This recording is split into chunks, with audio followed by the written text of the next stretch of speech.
Looking back, it's still hard to make sense of what occurred in our old house in Denver. I remember it like it was yesterday. It was a Tuesday evening, and I was playing with my dolls in my toy room before bedtime. The room was filled with shelves of stuffed animals, picture books, and all the trinkets a little girl could want. But that night, something felt off. At first, it was just a feeling, like when the hairs on the back of your neck stand up. I glanced around, and that's when I saw a dark shape in the corner that didn't belong. At the time, I tried to convince myself it was just my coat hanging up, but deep down, I knew better. It moved, and not like how shadows usually shift. This was deliberate. I screamed so loud, I'm surprised the neighbors didn't call the police. Mom and Dad came running, but by then, whatever I'd seen had vanished. They tried to calm me down, told me it was just my imagination. I wanted to believe them, I really did. After that night, the toy room became a place of dread for me. I'd dash in to grab a toy and bolt out as fast as my little legs could carry me. My parents thought I was being dramatic, but then things started happening that they couldn't explain away. I remember my mom's face the day she saw my favorite teddy bear slide off the shelf on its own. She tried to rationalize it, but I could see the fear in her eyes. And my dad, always the skeptic, couldn't find an explanation for the footsteps we'd hear upstairs when no one was there. The incidents escalated. My toys would rearrange themselves overnight. Once, I woke up to find all my dolls facing that corner where I'd first seen the shadow. The memory still sends chills down my spine. As an adult, I now know that my parents were secretly researching the house's history. They discovered it had been built on an old burial ground. At the time, I only caught snippets of their hushed conversations, but I knew something was terribly wrong. The presence in my room seemed to grow stronger, more insistent. There were times when I felt it was trying to communicate. The air would turn icy cold, and I'd hear whispers that I couldn't quite make out. Looking back, I realize now that the entity, whatever it was, felt angry. My parents tried to shield me from their fear, but kids pick up on these things. Dad started leaving lights on all night, and Mom checked on me constantly. They even brought in paranormal investigators, though they tried to hide that from me. I remember one of the investigators turning pale in my toy room, insisting that something powerful was present. After the investigators left, things escalated dramatically. Toys would fly off shelves, and we'd hear banging noises at night. The worst was when I saw a dark mist floating at the end of my bed. I was so terrified I couldn't even scream. We moved out shortly after that. My parents said it was because of Dad's new job, but even though I was only 7 at the time, I knew the real reason. For years afterward, I had nightmares about that shadow in my toy room.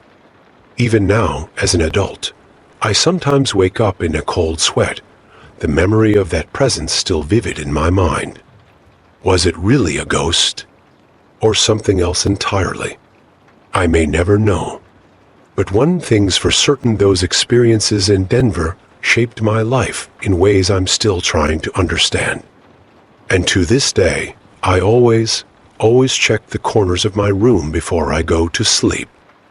If you are enjoying it, please consider subscribing and clicking the like button to support my channel.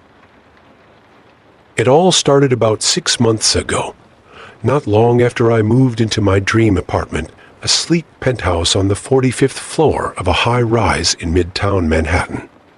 I remember the day I first noticed something was off. I had just gotten out of the shower, the bathroom still steamy from the hot water. As I wiped the condensation from the mirror, I saw something that made my heart skip a beat. There, scrawled in the fog, were the words, "Nice place you got here." At first, I laughed it off. I figured I must have absent-mindedly written it myself the night before after a few drinks. But the next day, after my morning shower, I saw another message. You should really lock your windows. That's when the hairs on the back of my neck stood up. I knew I hadn't written that. I live alone, and I'm on the 45th floor, for crying out loud. Who could possibly be getting in here?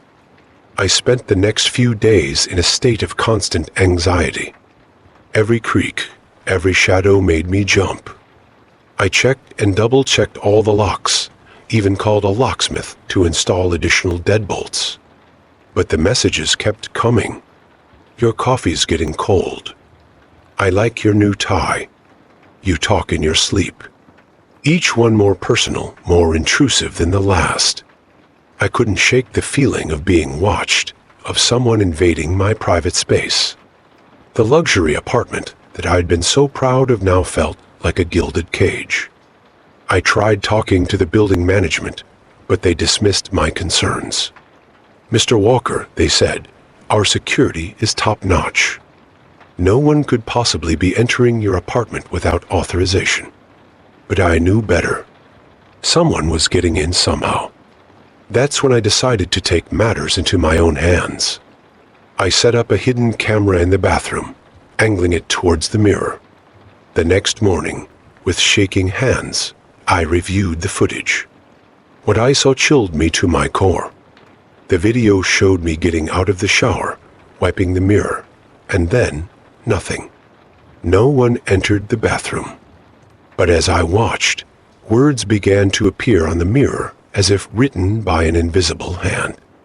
I must have replayed that video 100 times, trying to make sense of what I was seeing. Was I going crazy? Was this some kind of elaborate prank? Or was something far more sinister at play? I didn't sleep that night, or the next. I pored over the footage, searching for any clue, any explanation. That's when I noticed something in the background of the video, a faint reflection in the chrome of the faucet. It was blurry, but I could just make out the shape of a person standing in my living room. My blood ran cold. Someone had been in my apartment the whole time, watching me playing this sick game. But how? How were they getting in and out without me noticing? I called the police, showed them the footage. They were as baffled as I was. They swept the apartment, checked for hidden entrances, but found nothing. They even stationed an officer outside my door for a few nights, but the messages kept appearing. It wasn't until weeks later that we finally got a break in the case. A tech-savvy detective noticed something odd about my smart home system. It had been hacked. Someone had gained remote access to everything: my security cameras, my locks, even the climate control. They were watching me through my own security system, entering when I was out or asleep, and using the smart mirror in my bathroom to leave their creepy messages. The person responsible turned out to be a former IT employee of the building who had been fired months earlier. He had kept backdoor access to the systems and had been terrorizing residents for kicks. They caught him eventually, but the damage was done. I couldn't stay in that apartment anymore. The sense of violation, the loss of privacy and security, it was too much. I moved out the following week. Even now, months later, I still find myself checking mirrors after I shower, half expecting to see a message appear. I'm jumpier, more paranoid. I disabled all the smart features in my new place. Sometimes the old ways are safer, you know. This experience taught me a harsh lesson about the vulnerabilities of our tech-filled lives. We think we're safe in our homes, surrounded by all these advanced security features. But sometimes those very things designed to protect us can be turned against us. It's a scary thought, isn't it? That in this hyper-connected world, our private spaces might not be as private as we think. It was early December, and I'd rented this cozy little cabin up in the woods of Maine. I'm a writer, you see, and I thought some peace and quiet would help me finish my latest novel. The place was perfect, rustic, isolated, surrounded by towering pines. The kind of spot where you can really hear yourself think, you know. The first few days were great. I was making good progress on my book, enjoying the crisp winter air, and feeling more relaxed than I had in months. Then the snow started falling. It was beautiful at first, transforming the forest into this magical winter wonderland. But as the storm intensified, I started to feel a bit uneasy. The cabin suddenly felt very small and very far from civilization. I woke up on the third day of the storm to find nearly 2 feet of fresh powder outside. The world was eerily quiet, muffled by all that snow. I made myself a cup of coffee and decided to step out onto the front porch just to take it all in. That's when I saw them. Footprints, leading right up to my front door. My heart started racing immediately. I mean, who else could be out here? The nearest neighbor was miles away, and the road was completely snowed in. I told myself it was probably just an animal, but deep down, I knew better. Those were human tracks. With shaking hands, I followed the trail. It led from the tree line to my front door, then around the side of the cabin. My breath caught in my throat when I realized where they ended up, right outside my bedroom window. I felt sick to my stomach. Someone had been watching me sleep. I ran back inside, locked the door, and tried to calm down. Maybe it was just a hiker who got lost in the storm, right? But why wouldn't they knock? Why stand outside my window instead? I spent the next hour going through the cabin with a fine-toothed comb, looking for any sign of a break-in. At first, I didn't find anything. Then I noticed a tiny clump of snow on the kitchen floor, partially melted. My blood ran cold. He'd been inside. I grabbed my phone, but of course, there was no signal. The landline was dead too, probably from the storm. I was completely cut off. As the day wore on, I started noticing other little things. A chair slightly out of place. A book on the coffee table that I didn't remember leaving there. It was like he was taunting me, leaving these breadcrumbs to show me how close he'd been. Night fell, and I was a nervous wreck. I'd pushed a heavy bookcase in front of the door and was sitting in the living room with all the lights on, clutching a kitchen knife. Every creak of the cabin in the wind made me jump. Around midnight, I heard it. A soft crunching sound outside, like footsteps in the snow. My heart was pounding so hard, I thought it might burst out of my chest. The sound stopped right outside the living room window. I held my breath, waiting. Then slowly, a shadow fell across the curtain. He was there, just on the other side of the glass. I could see the outline of his head, his shoulders. He wasn't even trying to hide anymore. I don't know where I found the courage, but somehow I managed to call out, "I know you're there. The police are on their way." It was a lie, of course, but it was all I could think to do. For a long moment, nothing happened. Then the shadow moved. I heard the crunching of snow again, this time moving away from the cabin. I sat there, shaking for what felt like hours, afraid to move a muscle. When dawn finally broke, I threw some essentials in a bag and made a run for my car. It took nearly an hour to dig it out, and I kept looking over my shoulder the whole time, half expecting to see him watching me from the trees. I never saw his face. Never found out who he was or why he chose my cabin. The police investigated, but the snow had covered most of the evidence by the time they got there.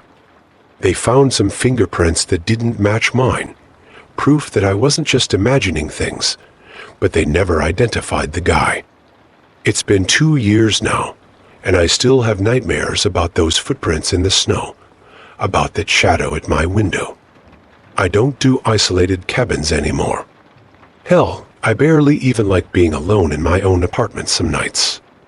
I guess the scariest part is not knowing. Not knowing who he was, or what he wanted, or how long he'd been watching me before I noticed.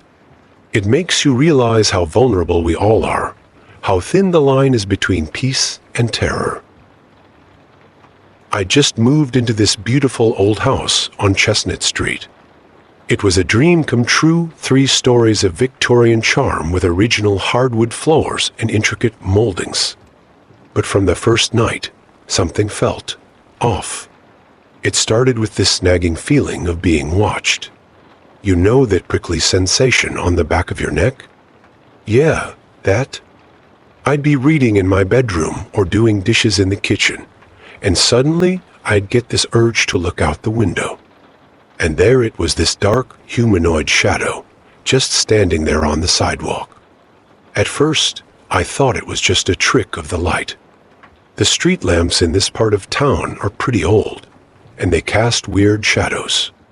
But night after night, it was there. Always in the same spot, always around p.m. I tried to rationalize it. Maybe it was a neighbor coming home from a late shift. But the shadow never moved. It just stood there, staring at my house. I started closing my curtains earlier and earlier, but I could still feel its presence. After a week of this, I was a nervous wreck. I wasn't sleeping. I was jumping at every little sound. My coworker, Jake, noticed how on edge I was and offered to come over one night to check it out. I was so relieved I thought having someone else there would prove I wasn't going crazy. That night, Jake and I sat in my living room waiting. As p.m. approached, I felt that familiar chill. I peeked out the window, and there it was. Jake, I whispered, "Look." He came over and peered out. His face went pale. "Holy shit, Sarah. I see it." We watched for a few minutes, both of us too scared to move. The shadow just stood there, motionless. Then, suddenly, it turned its head. I swear it looked right at us and vanished. Jake stayed over that night. Neither of us slept much. In the morning, we decided to do some digging into the house's history. We went to the local historical society and started going through old records. That's when we found out about Elizabeth Pearson. She'd lived in my house back in the 1920s.